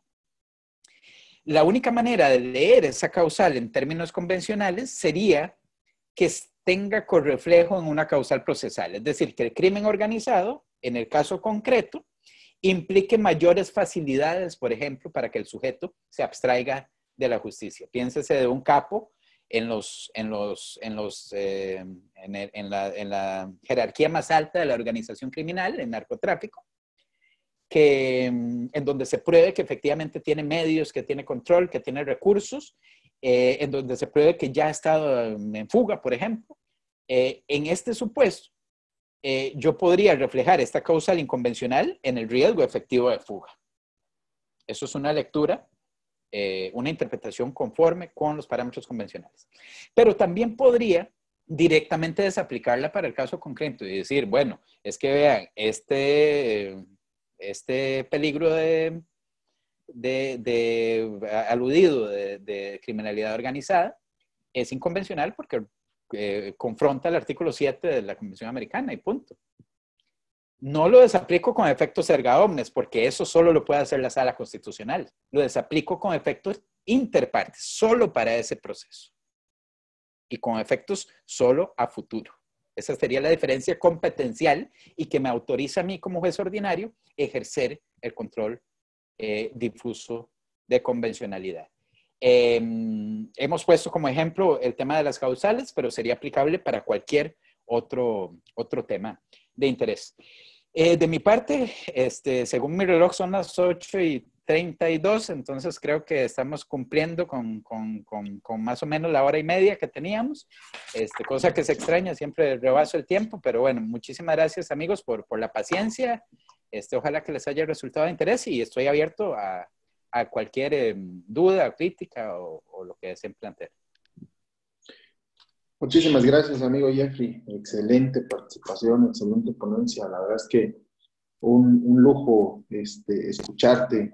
Efectivamente tocas puntos muy, muy interesantes, el tema de la independencia judicial, el tema de definir ese peligro, esa peligrosidad, ¿no? Y sin hacer un razonamiento, ¿no? Son temas, creo, muy, muy interesantes que sobre todo a los abogados nos van a servir, pero también agradezco, veo aquí que hay algunos amigos jueces que están conectados, eso es muy, muy importante, veo algunos litigantes, por ahí estaba también el amigo Emanuel Reina, de un juez de Guerrero, estaba Baldomero Mendoza, y hay algún presidente de un foro aquí en Oaxaca, el amigo Lalo Castillo, la verdad es que gente que son voces de repente autorizadas para poder comentar estos temas y que seguramente los litigantes también los podrán emplear. Entonces, vamos a dar paso, amigo Jeffrey, si así lo consideras, a ver si hay algunas preguntas. Te comentaba, claro, puedes checar el chat y ver si hay algunas preguntas. Me das un espacio nada más para conectar mi computadora que se está descargando. Disculpe. Ok.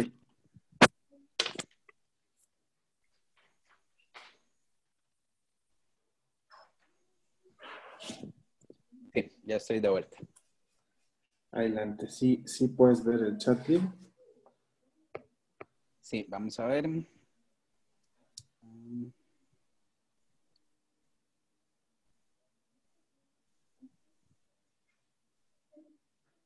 Vamos a ver, aquí, querido amigo Chiguala, pregunta desde Perú, dice, en Perú existe tanto normativa como doctrinariamente el estándar de prueba, incluso se establece que debe ser grave los elementos de convicción, pero esto se acaba cuando ingresa a la prensa.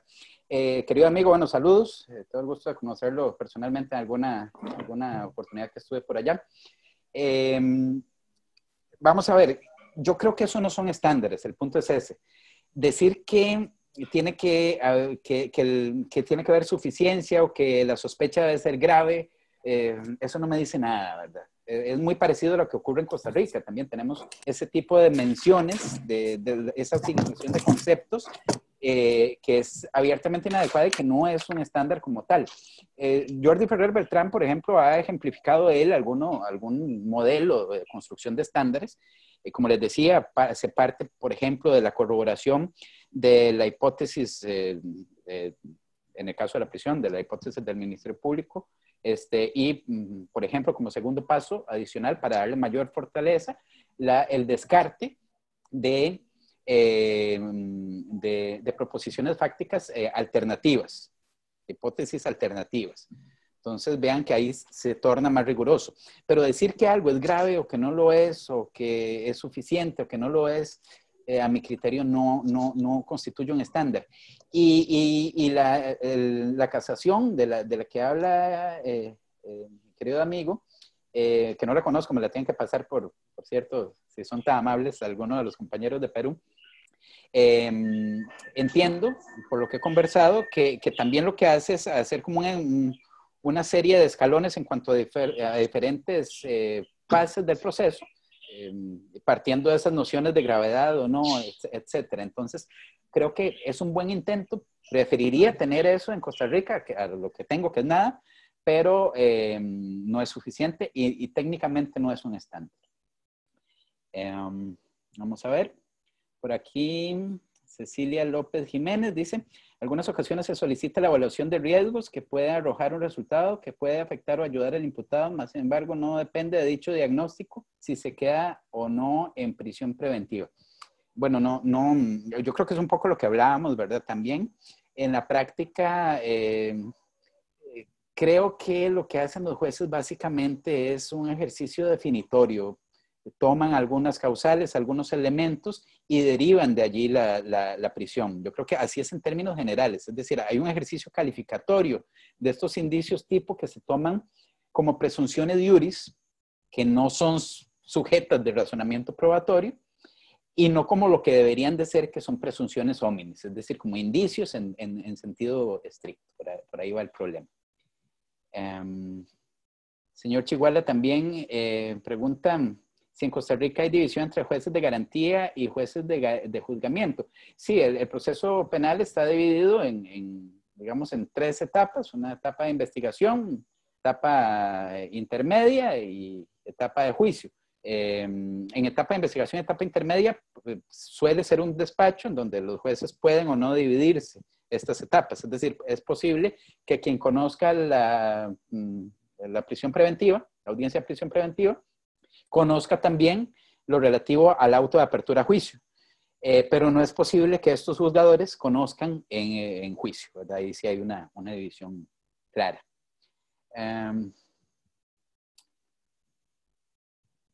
Vamos a ver. Señor Chiguala, también muy participativo el señor Chiguala. Dice esto a efectos de determinar si existe la opción de que el momento de juicio oral. Bueno, ya esta pregunta ya la contestamos. Pregunta Lilia, repetir el nombre del autor italiano, Paolo Ferrua. Paolo Ferrua.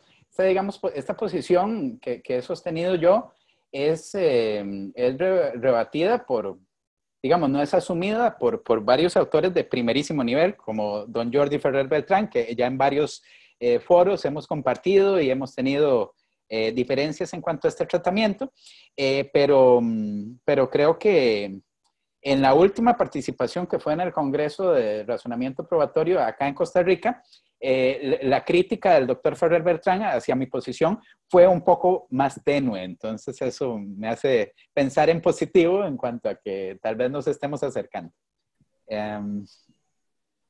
Vamos a ver.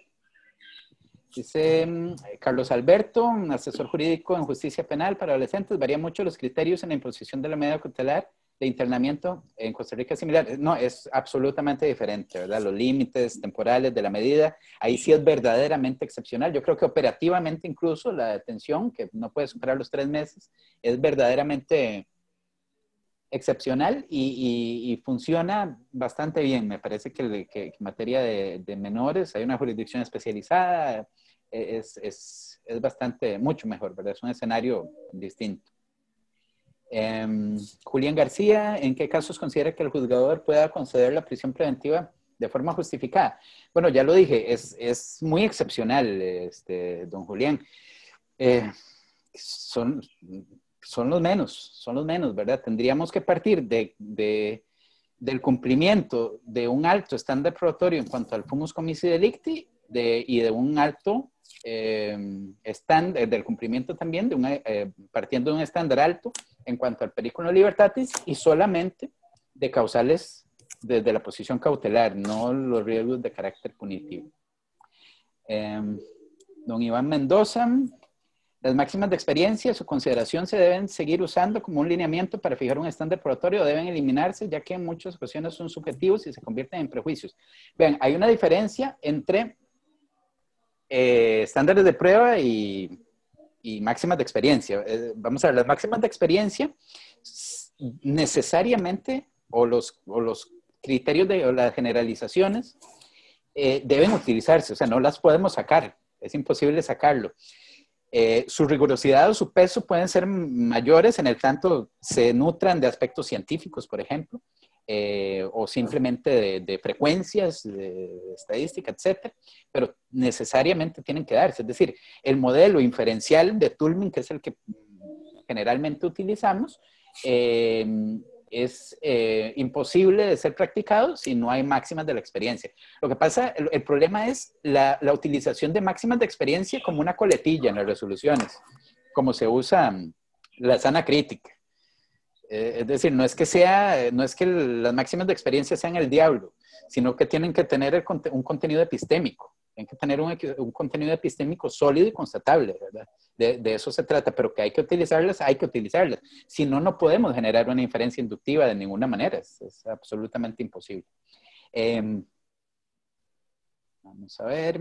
Dice Michael Braverman Carmona. En México puede haber casos en que el imputado no represente peligro de fuga, ni tampoco un peligro en el desarrollo de la investigación, ni para la víctima. No estar relacionado con algún delito doloso anterior, sin embargo, por ser delito fiscal, se reputa como delito de delincuencia organizada y se ordena la prisión preventiva oficiosa. ¿Qué opina? El delito fiscal tenga este tratamiento. Una barbaridad, ¿verdad? Es que no hay razonamiento probatorio. El tema es que yo creo que si lo reducimos a los parámetros convencionales, el punto sería que no es posible la fundamentación. Es la aplicación de una presunción de iure, no susceptible siquiera de prueba en contrario. Es decir, es una regla.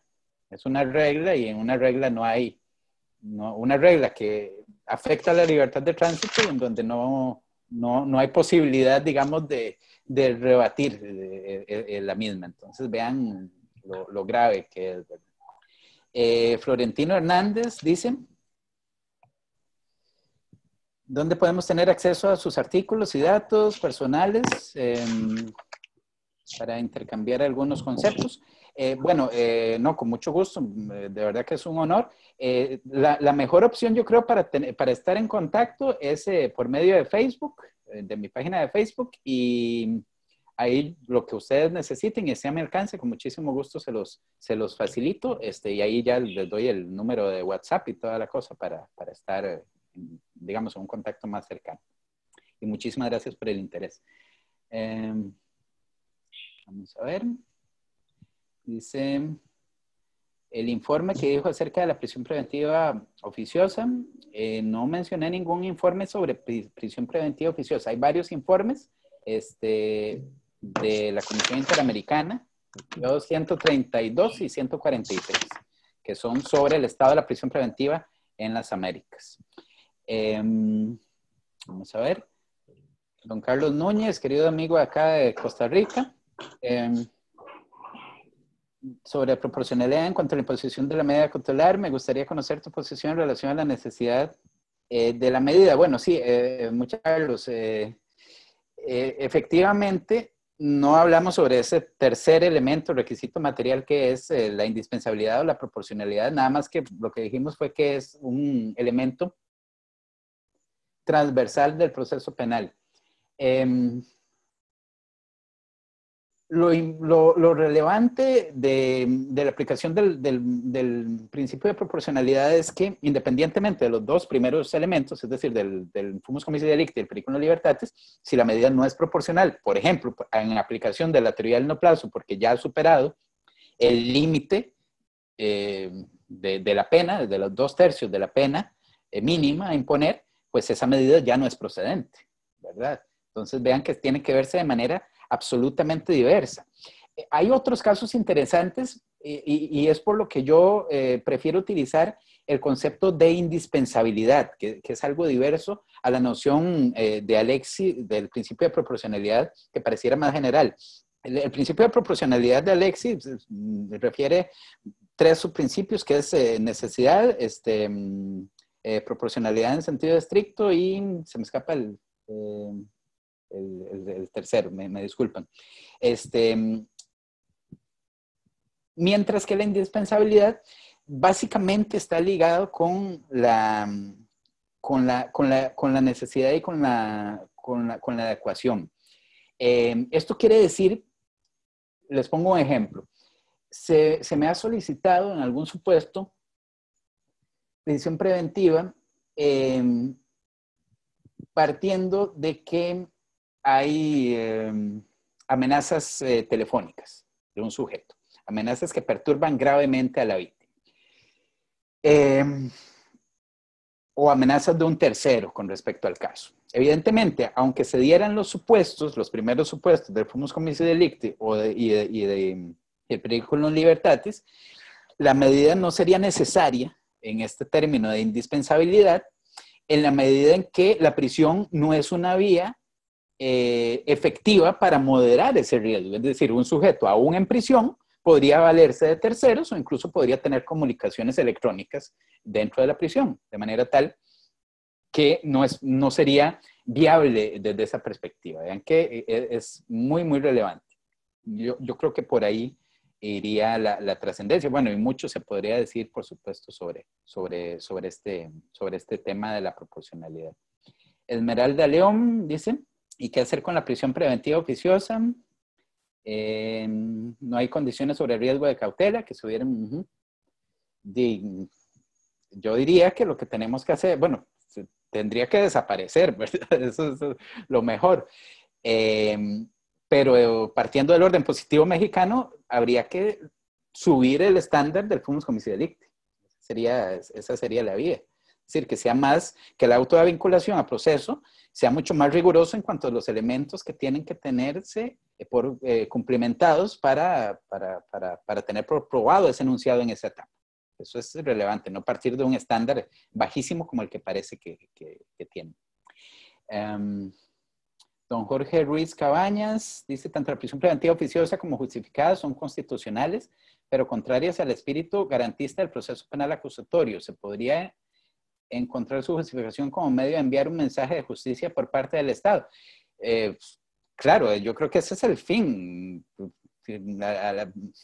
Al final, hay un elemento simbólico enorme en la regulación de la prisión preventiva oficiosa. El tema es si esto es posible, es decir, partimos de que por regla general y en atención al principio de presunción de inocencia, solamente se puede imponer una pena como o luego del derrotero de un proceso con todas las garantías, de forma tal que si la prisión preventiva oficiosa o la prisión preventiva está regulada de manera oficiosa, ahí claramente se está partiendo de características propias de la pena para su regulación. De manera que, a mi criterio, pues sería difícil encontrar una compatibilidad con el principio de presunción de inocencia, y eso implicaría, por supuesto, que tenga roces de constitucionalidad y roces de convencionalidad más que evidentes. Entonces, tal vez, digamos, por un tema de autoridad puede ser constitucional en México, pero sería una lectura que yo no entiendo hasta el momento, ¿verdad? No entiendo cómo han podido regular esta figura. Dice Javier Ferrera, ¿cómo definirían que existe riesgo a la comunidad? Bueno, es que el riesgo para la comunidad, reitero, eso es una característica de orden punitivo. Eso es propio de un principio de prevención general, positivo, de manera tal que, negativo, perdón, de manera tal que al ser propio de la pena es inviable como causal de prisión preventiva. Ese sería el problema.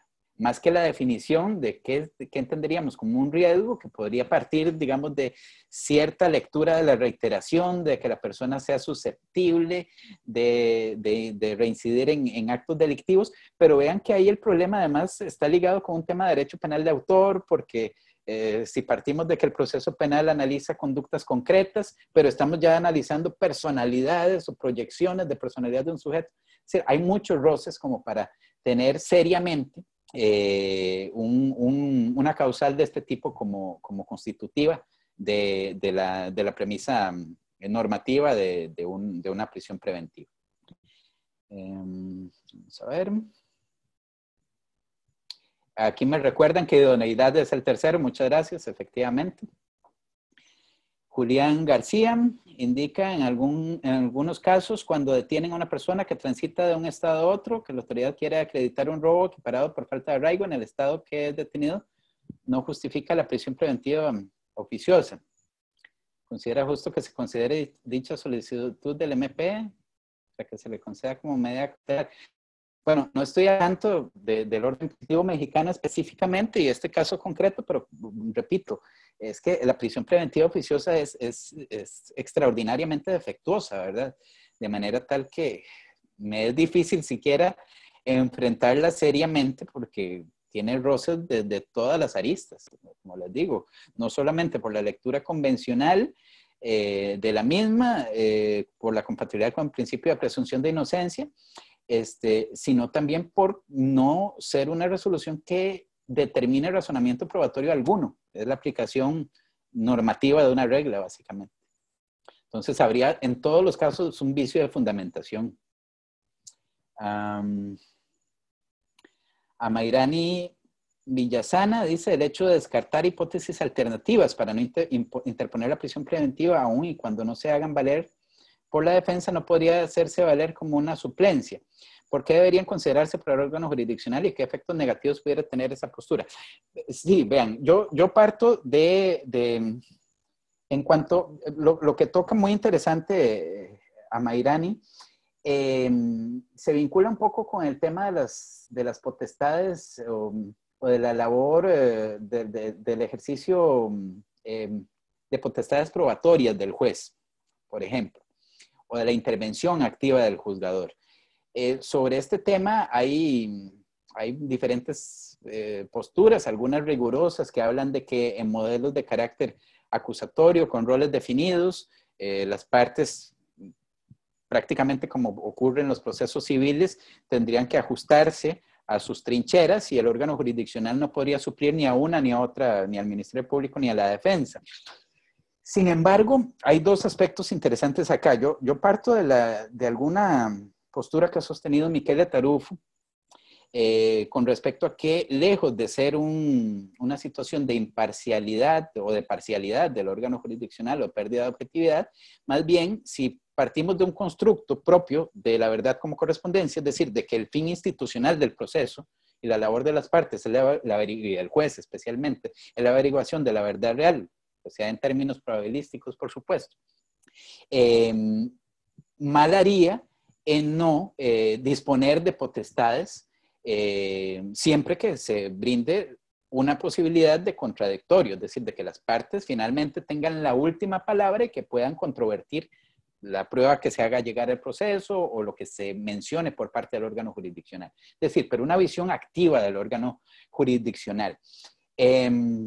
Ahora, de lo que estamos hablando no es de prueba, sino simplemente de un elemento dentro del razonamiento del órgano jurisdiccional que estimaría como razonable, es decir, una hipótesis que nadie mencionó, pero que el órgano jurisdiccional visualiza como posible. Yo creo que no existe ningún vicio porque es un elemento argumentativo. Vamos a ver, hablaríamos de una inferencia que tendría que ser construida de forma epistémica con lo que hay en el proceso. Es decir, de lo que tendríamos que ocuparnos es de que los elementos que tuvo el juez para construir esa hipótesis alternativa estuviesen en la audiencia, fueran incorporados y estuviesen a mano de las partes, ¿verdad? Si se da así, no veo que haya ningún efecto negativo, ningún problema para el ejercicio del derecho de defensa o para la gestión fiscal de ninguna manera. Es decir, lo que sí es absolutamente necesario es que la inferencia no sea una arbitrariedad, que no sea una construida bajo estereotipos o bajo máximas de experiencia débiles, etcétera, ¿verdad? Que sea una inferencia rigurosa desde el punto de vista argumentativo. Finalmente, Iván Mendoza dice, la prisión preventiva del garantismo se ve como una pena anticipada, pero más allá de perjudicar la presunción de inocencia, afecta también la investigación de la verdad. Bueno, muy interesante. Me parece que claro, dos cosas. Desde el punto de vista del derecho de defensa material, si tenemos al imputado en prisión, eso lo va a afectar. Es decir, la posibilidad de ubicar prueba que nos acerque a la verdad en el proceso se va a ver decaída, se va a ver coartada, sin duda alguna. Yo creo que eso es un efecto real que tenemos que evaluar.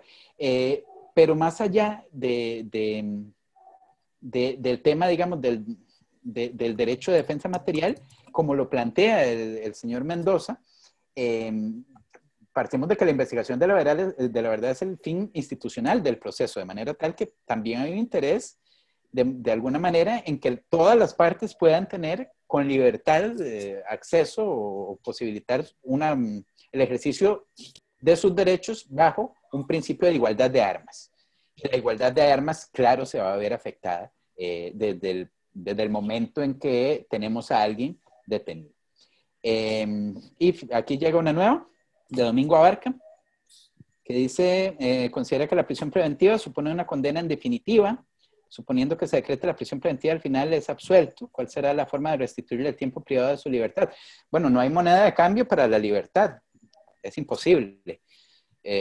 Podría pensarse en algún sistema de resarcimiento económico por prisiones preventivas en procesos en donde se termine con absolutoria. Creo que eso sería un incentivo para que los jueces sean más acuciosos en el dictado de la prisión. Pero sería un paliativo, ¿verdad? Porque no hay forma de que alguien recupere el tiempo de detención. Ahora, lo que dice que me parece interesante con respecto a que si es una condena, que si supone una condena en definitiva. Bueno, es que yo no lo vería como condena, sino como pena en términos estrictos. Al final se equipara por el componente aflictivo de la privación de sus derechos a la pena, pero no solamente se equipara, la supera por lo que ya decíamos al principio. Hay incertidumbre en cuanto a su duración, al caso que no ocurre con la pena, que ya es determinada. No hay posibilidad, digamos, de instrumentos, mecanismos de resocialización como ocurre con la pena, es decir, acceso a educación, etcétera. Y un punto general para todos, que es el tema de hacinamiento carcelario, de situación de nuestras prisiones, que es algo que tenemos que valorar para esto y que tenemos que valorar para la aplicación del principio de proporcionalidad también. Amigo Jeffrey, hay una pregunta que te quiere hacer la licenciada. Sí. Bueno, hay una pregunta que te quiere hacer la licenciada Ana. Adelante, licenciada. Hola, buenas tardes. Muchas gracias, juez Jerry, por su exposición magnífica. Yo tengo una pregunta respecto a los parámetros o los estándares probatorios al momento del debate de las medidas cautelares, porque, como usted bien lo señala, aquí en nuestro país tenemos nosotros la prisión preventiva oficiosa. Entonces, quisiera saber qué opinión le merece usted, o si usted cree que sea posible que un juez pudiera interpretar a la luz de la convencionalidad al momento del debate de las medidas cautelares. Decretar una medida cautelar distinta a la prisión preventiva oficiosa, aun y cuando se vinculó a proceso a una persona por un hecho que amerita prisión preventiva oficiosa, pero tomando en cuenta estos estándares máximos, ¿no? Como usted, o más rigurosos que usted señala. Y se lo comento porque aquí en nuestro país, pues la Corte, el Pleno, determinó en la contradicción de tesis 293/2011 que aun y cuando en la Convención o los tratados internacionales nos den una protección más amplia a nuestros derechos humanos, esto es, en este caso, el derecho a la libertad personal, si en la Constitución existe esta restricción a este derecho humano, se estará lo que dice la Constitución y no la norma internacional. Entonces, tomando en cuenta esta contradicción de tesis, usted y la discrecionalidad además con la que cuentan los jueces aquí en nuestro país, ¿cree que sea posible que puedan valorar de una manera distinta al momento de dictar la medida cautelar, tomando en cuenta que ya se vinculó a proceso por un hecho de prisión preventiva oficiosa? Sin embargo, hay estándares más elevados al momento de la medida cautelar y pudiera decretar una diversa? ¿Considera que pudiera ser posible, porque tenemos como este candado, y lo comento porque yo lo he señalado así a los jueces de control en algunas audiencias, y me dicen, abogada, usted conoce la contradicción de tesis, número tal, y pues bueno, se queda en prisión preventiva oficiosa. Aún, y cuando de los datos de prueba o el estándar probatorio para una medida cautelar, yo considero en aquel momento o en aquel asunto que no alcanzaba para la oficiosidad, para una prisión preventiva oficiosa. Supongamos, es un ejemplo que yo lo pongo mucho, un hecho que se comete con un medio violento, un arma de fuego. Eso es lo que dice la víctima, pero al momento en que detienen al imputado, no le encuentran el arma de fuego y además no señalan con ningún otro dato o ningún otro registro qué pasó con el arma de fuego. Ajá. Entonces, lo detienen y no hay arma de fuego. Vincula el juez por un robo cometido con violencia, ¿no? Pero dicta una medida cautelar, prisión preventiva oficiosa, porque ya te vinculé de esta manera. ¿Usted considera que pudieran interpretarlo a la luz de la convención y tomando en cuenta estos estándares probatorios altos, o lo pudieran empatar de alguna forma para dictar una medida cautelar diversa? Esa sería mi pregunta. No sé si me di a entender. Sí, muchas gracias, Ana, y muy interesante. Yo creo no solamente que es posible, sino que tendrían que hacerlo. Es que, nuevamente, vean, los estándares probatorios, si bien son decisiones políticas que pueden depender de muchos factores, es decir, el legislador podría establecer un estándar especialmente bajo para determinada etapa procesal. Incluso podría determinar un estándar muy bajo, claramente, con respecto al auto de vinculación a proceso. Partiendo de que fuera una determinación absolutamente clara, ¿verdad?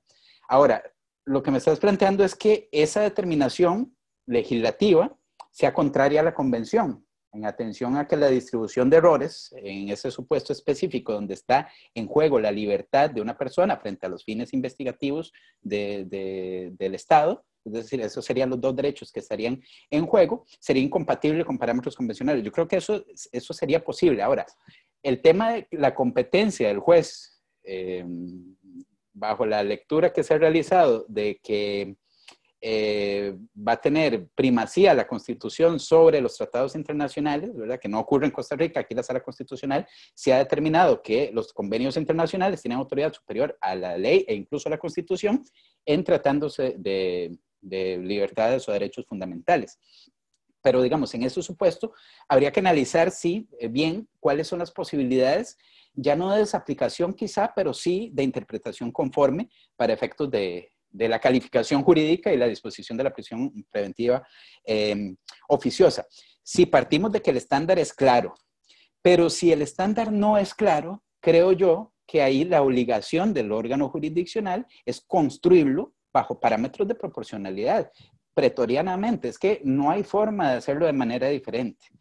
Y ahí no valen esas nociones de gravedad, de suficiencia, etcétera, ¿verdad? Tendríamos que partir de un estándar claramente determinado, que puede ser similar al que les mencionaba con respecto a la corroboración de la hipótesis, que en este caso sería que sí, que el sujeto llevaba el arma y con esta agredió a la víctima y tienen como elemento epistémico la declaración de la supuesta víctima, de la presunta víctima, pero subsistiría eventualmente una hipótesis alternativa que podría ser razonable también y que podría tener elementos epistémicos. Si eso es así, partiríamos de que el estándar se cumple, está bien, que se califique dentro de los delitos de carácter oficioso y vaya a prisión preventiva, pero si no es así, evidentemente no podría darse la autovinculación a proceso. No sé si con eso te contesto. Excelente, amigo Jeffrey. Pues ha sido un gusto estas 2 horas. Comentabas tú, podríamos seguir, creo, muchas horas más. Sin duda, habrá una siguiente invitación, amigo, para que comentemos otros temas más interesantes. Esta parte ha sido muy enriquecedora el día de hoy. Y bueno, agradecerte, amigo Jeffrey, a nombre del Colegio de Abogados Penalistas del Estado de Oaxaca, que hayas estado esta tarde con nosotros en esta interesante charla hablando control de convencionalidad y prisión preventiva, un tema muy, muy interesante y comparto contigo, no puede ser compatible, ¿no? Estas circunstancias de, agradecerte y mandarte un abrazo virtual, ¿no? Hay que cuidarse mucho, este tiempo, esta disponibilidad, esta parte que le dedicas a la academia, es de mucho agrado para las personas que le estamos escuchando y seguramente deja mucho aprendizaje y muchas dudas también para podernos estudiar y también te estaremos dando guerra seguramente con el material, ya que tenemos ahí un grupo de chat donde compartimos el tema de las conferencias y luego también nos piden algunos materiales, algunos, como ya lo comentaste, pueden seguirte en tu muro, en tu Facebook, algunos otros igual en mi Facebook, en los muros, ahí ponemos información